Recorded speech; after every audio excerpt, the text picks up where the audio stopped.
Hello दोस्तों, स्वागत है आपका अपने YouTube channel Rohit Goswami law classes में। और आज मैं आपको कराने वाला हूँ LLB सेकेंड ईयर, सेम है हमारा थर्ड। एक्ट है लॉ ऑफ प्रॉपर्टी, कोड है 3004, कहीं पर ये 304 भी लिखा हुआ होता है, ठीक है। और क्वेश्चन नंबर है हमारा 16 के अंदर आपके 3 क्वेश्चन होंगे, 1, 2 और 3। ये तीनों क्वेश्चन कैसे होंगे? वेरी शॉर्ट क्वेश्चन होंगे, ठीक है। 3 क्वेश्चन हैं और तीनों कैसे हैं? वेरी शॉर्ट क्वेश्चन है। इनकी जो मात्रा होती है बूझने की 40 to 60% है एग्जाम में, ठीक है। ये 40 से 60% तक क्वेश्चन जो अब तक बूझे गए हैं पिछले 5 वर्षों में और 6 वर्षों के बीच में, ठीक है। इनमें से क्वेश्चन आते रहते हैं। लॉ ऑफ प्रॉपर्टी, जिसे हम शॉर्ट में TPA भी बोलते हैं, TPA transfer of property act, संपत्ति अंतरण अधिनियम 1882 भी कहते हैं। यह है हमारा 16 क्वेश्चन। अब से पहले 15 क्वेश्चन मैं आपके करा चुका हूं, आप प्लेलिस्ट जाके देख लीजिएगा। आप तैयारी कर रहे हो तो आपके मन में डाउट होते हैं, इसलिए आप कमेंट भी करते हो कि सर शॉर्ट और वेरी शॉर्ट क्वेश्चन भी कराइए।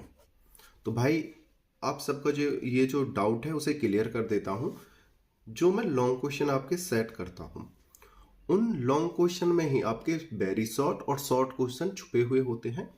वहीं से एग्जामिनर पूछता है आपसे, बिल्कुल कहीं से बाहर से नहीं आएगा पेपर। जब आप लॉन्ग क्वेश्चन तैयार करोगे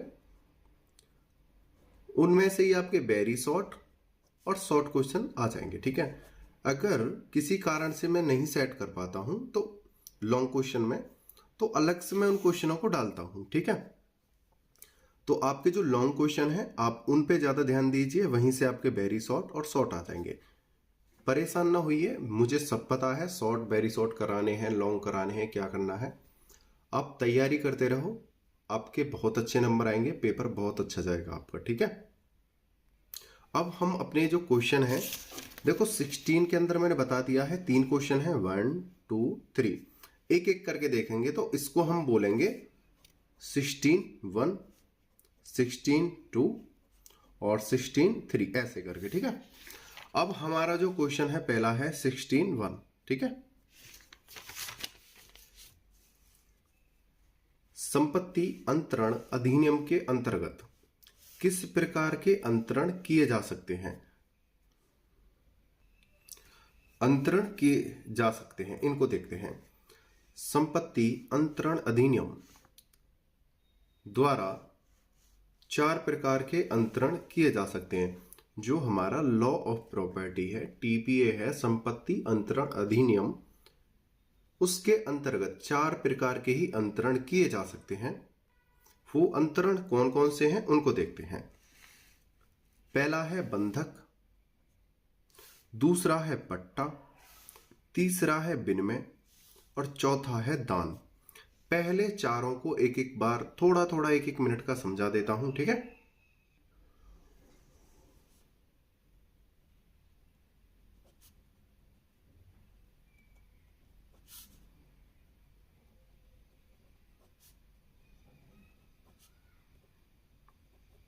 अब इसको हम समझते हैं। यहां पे हमने देखा था जो अंतरण हो रहा था वो कै प्रकार का था? 4 प्रकार का, बंधक, पट्टा, विनिमय और दान। बंधक देखते हैं।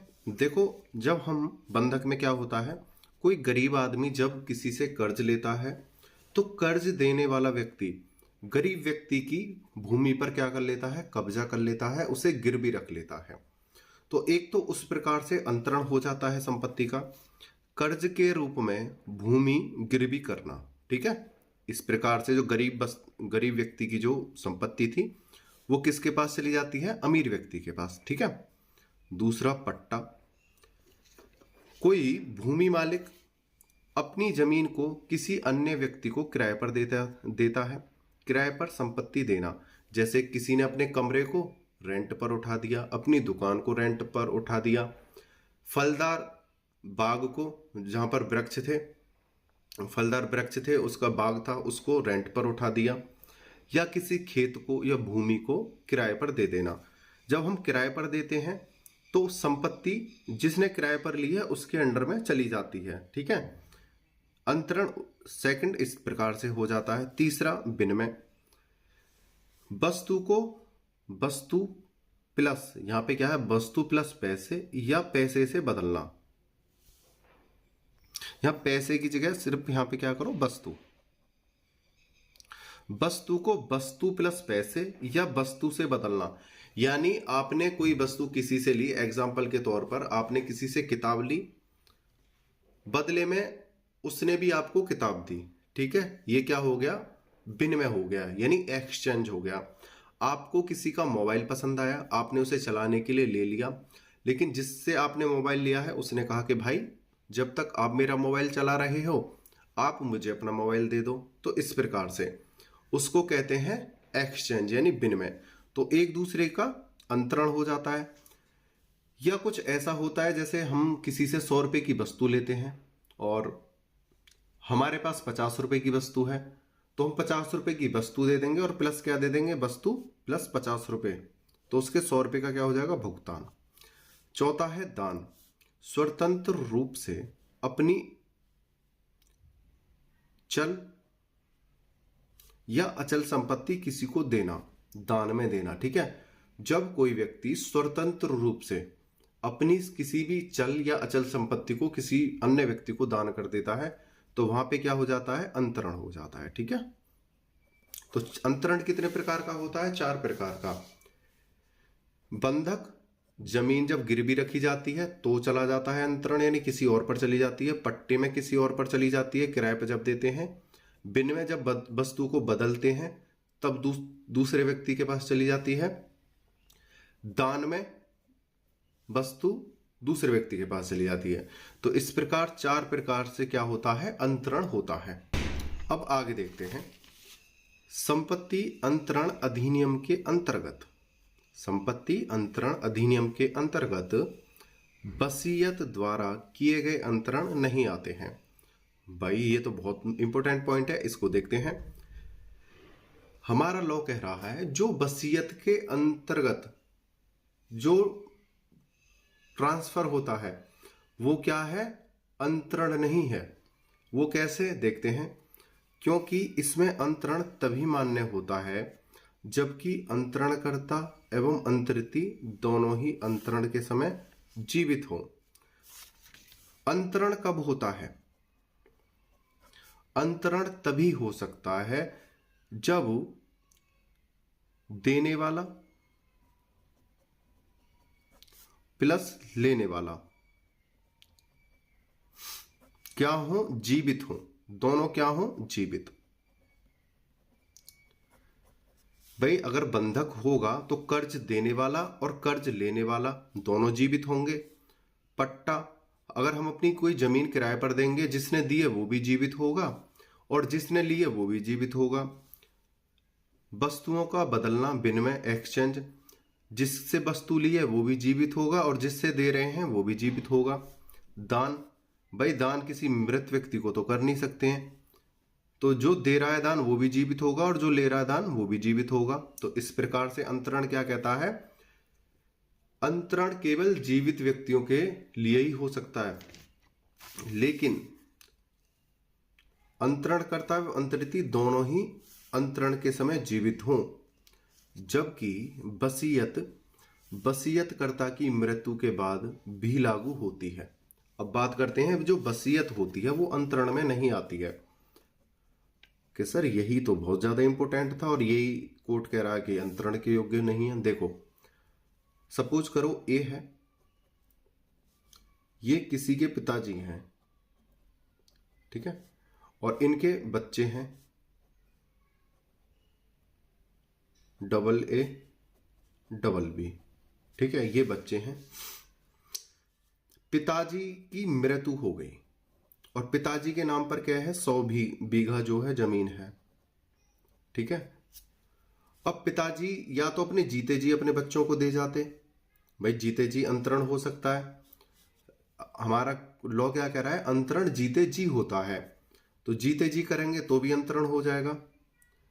अगर इनके जो पिताजी हैं या जो इनके कर्ता धर्ता हैं जिनके नाम पर जमीन थी वो खत्म हो जाते हैं, इनकी मृत्यु हो जाती है, तो ये संपत्ति अपने आप इन दोनों पे आधी आधी आ जाएगी। ठीक है, 50 बीघा इसके नाम पर आ जाएगी और 50 बीघा इसके नाम पर आ जाएगी। तो यहां पर बोला गया है जो वसीयत होती है उसमें जरूरी नहीं है कि दोनों पक्ष जीवित हो, इसलिए उसे अंतरण नहीं माना गया है। ठीक है, उसे क्या माना गया है? विभाजन। ठीक है, विभाजन के लिए जरूरी नहीं है दोनों पक्ष एक साथ उपस्थित हों। ठीक है, उम्मीद करता हूं यह क्वेश्चन आपको समझ में आया होगा। यह क्वेश्चन था हमारा 16(1). अब हम क्वेश्चन देखेंगे 16(2). ठीक है, क्वेश्चन नंबर 16(2) और 16(1) हम करा चुके हैं। ये वाला क्वेश्चन है हमारा 2, क्या संपत्ति का अंतरण क्लब को किया जा सकता है? अब बात करते हैं आगे आंसर की। धारा 5 के अनुसार जीवित व्यक्ति शब्द के अंतर्गत कंपनी, निगम या मनुष्य का समुदाय, भले ही वह निगमित हो या न हो, आता है। अतः एक क्लब न्यायिक व्यक्ति है और उसे संपत्ति का अंतरण किया जा सकता है। ठीक है, जिस प्रकार एक जीवित व्यक्ति होता है उसी प्रकार से कंपनी, निगम या मनुष्य का समुदाय, भले ही वह निगमित हो या न हो, आता है। ठीक है, और उनको अंतरण किया जा सकता है जिस प्रकार से कंपनी, निगम को किया जाता है उसी प्रकार एक क्लब यानी न्यायिक व्यक्ति है और उससे संपत्ति का अंतरण किया जा सकता है। ठीक है, आपका जो 16(2) जो क्वेश्चन था क्लब को अंतरण, ये वाला क्वेश्चन भी आपका हो गया है। अब देखते हैं हम क्वेश्चन 16(3). ठीक है,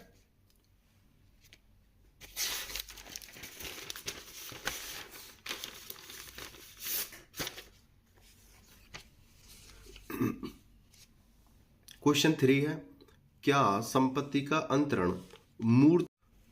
आंसर है हमारा मूर्ति एक न्यायिक व्यक्ति है और इसको संपत्ति का अंतरण विधि शास्त्र के अनुसार किया जा सकता है। हिंदू विधि के अनुसार मूर्ति को संपत्ति का अंतरण किया जा सकता है और ऐसे अंतरण के लिए संपत्ति अंतरण अधिनियम औपचारिकताओं, जैसे उसकी जो नियम पद्धति होती है, औपचारिकताएं जो होती हैं जैसे लिखित, रजिस्ट्रेशन या जीवित होने आदि की आवश्यकता नहीं है। मतलब जो टीपीए में जो लॉ बनाए गए हैं उनकी कोई आवश्यकता नहीं है। अतः मूर्ति पर संपत्ति अंतरण का प्रावधान लागू नहीं होते। ठीक है, फिर भी मूर्ति को किया गया अंतरण वैध है। यानी यहां पर कहा गया है टीपीए के अंदर अगर हम किसी मूर्ति को अंतरण करते हैं तो वो लागू नहीं होते, लेकिन क्या होते हैं? वैध होते हैं। पहले तो कह रहा है कि वो आप नहीं कर सकते हो, अगर आपने कर दिया है तो वो क्या होगा? मान्य होगा। ठीक है, उम्मीद करता हूं तीनों क्वेश्चन आपको अच्छे से समझ में आए होंगे और तीनों क्वेश्चन हमारे वेरी शॉर्ट हैं। ठीक है, आपने वीडियो को अंत तक देखा, मुझे अच्छे से सुना, उसके लिए धन्यवाद। टेक केयर, बाय बाय, जय हिंद, जय भारत।